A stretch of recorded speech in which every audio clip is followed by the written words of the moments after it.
என்னங்க, செல்ஃபில் இருந்த 100 ரூபாயை காணோம், நீங்கள் எடுத்தீங்களான்னு லதா கேட்டதும் அவள் கணவன் சட்டென மறுத்துவிட்டார்.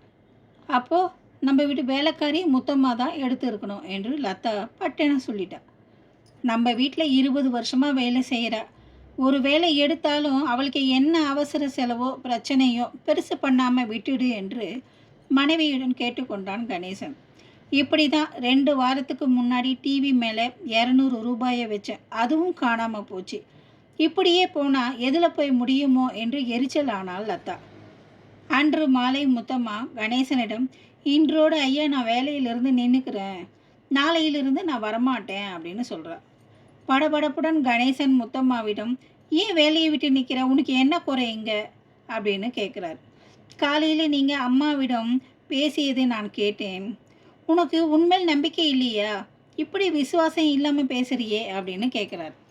நீங்கள் பேசுகிறது தான் நல்லா இல்லை, என்னுடைய விசுவாசத்தை காப்பாற்றிக்க தான் நான் வேலையை விட்டே நிற்கிறேன் அப்படின்னு சொல்கிறான்.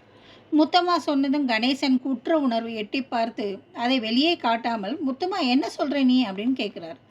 வீட்டில் அம்மா வைக்கிற பணத்தை நீங்கள் தான் எடுத்து செலவு பண்ணுறீங்க, ஆனால் அம்மா கேட்கும்போது நீங்களும் என் மேலே பழியை போடுறீங்க.